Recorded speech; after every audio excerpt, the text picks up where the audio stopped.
G'day folks, welcome to an Cyclone Chasers Queensland Daily Weather App. Today the 29th of the 3rd, 2023. My name's Chris Nitzo. This update brought to you by our major sponsor TownsvilleSheds.com. Check them out if you're in the market for a shed, safe accredited shed. Right, this morning we've got a couple of showers up there in the Torres Strait. We've got a couple of showers across northeast Queensland's coastline. And of course we've got our main area of rain and storm activity through the Darling Downs pushing into southeast Queensland this morning. We can see some lighter rainfall further to the northwest through southern inland and central western Queensland as well.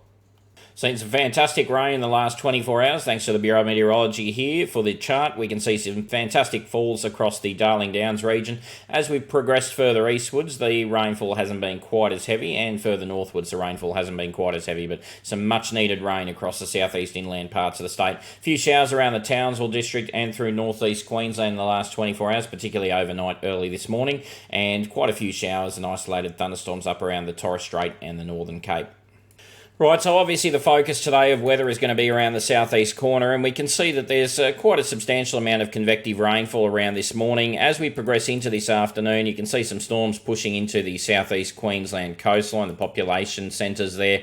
As we also go later in the afternoon, those storms break down. So there's not too much guts about those, but we just got to keep an eye on them. I'm sure they're going to annoy a few people down there in southeast Queensland. Now, further westwards, though, we're developing a much larger line of convection. As we progress into the evening hours, we can see that pushing eastwards. Once again, another good bout of storm activity coming in for the Darling Downs and rain activity for the Darling Downs as we go into tonight. And then that activity will push all the way to the coast. So you can see big opportunity there for rain and storms all the way down into northeast New South Wales and all the way up through southeast Queensland early tomorrow morning. Be aware that that line is coming through tomorrow morning. There is a chance there that if the line just holds back an hour or two, we could get a pretty wet little peak hour period there across the southeast, particularly up around the Brisbane to Sunshine Coast area. As we progress into tomorrow afternoon, we can see convection primarily focused from the Sunshine Coast northwards tomorrow, Arvo, and maybe a little bit more guts about some of the storms as we go through tomorrow as well. Away from southeast Queensland, we did see some isolated shower activity through northeast Queensland today, maybe some very isolated sea breeze boundary convection across the Gulf country, and some very isolated shallow convection across northwest Queensland. And outside of that, we are expecting to see a fairly active little weather day across the Northern Cape and the Torres Strait again today. Right, with this storm and rain activity tracking into southeast Queensland, there's a very small element there of a severe weather threat as we get into southeast Queensland in the afternoon. It's pretty marginal though. As we go further inland though, through the afternoon and evening, we do see an opportunity here for some strong storms through the evening and nighttime hours through the Darling Downs, pushing up into parts of the Maranoa Warrego and pushing even into parts of the Burnett. And those gusty storms could extend all the way into the coastline overnight, early in the morning tomorrow, particularly early in the morning tomorrow. So please be aware of that if you are in the southeast corner.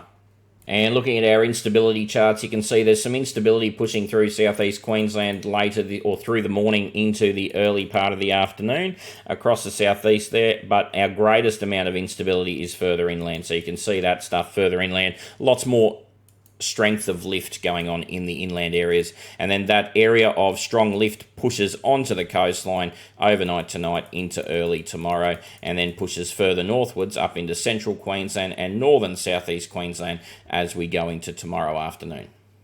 Rainfall between now and when we speak again tomorrow, we can see showers and thunderstorms up there in the Torres Strait and the Cape, a few showers in northeast Queensland, and we see quite a bit of rainfall activity across the southeast and southern inland parts of the state.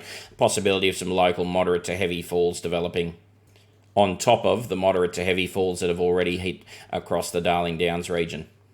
From a wind perspective, still some blowy southeasterlies in the northeastern parts of Cape York Peninsula, but they will weaken as the day goes on. Winds will strengthen across southeast Queensland this evening and tonight with the passage of that trough, or with the approachment of that trough from the west. And so we're going to see that northerly flow increase to about 15 to 20 knots sustained. And don't forget some gusty storms potentially overnight tonight into early tomorrow, pushing through northeast New South Wales and southeast Queensland. So just be aware of that if you are on the water. So pretty strong winds. Probably don't be on the water would be my advice to you. Have a wonderful day. And remember, if you want more details, join.ozcyclonechasers.com.au. Check out our subscription options. These two give you access to our much more comprehensive and in-depth forecast updates and looking a lot further ahead as well. Have a wonderful day. Talk to you tomorrow.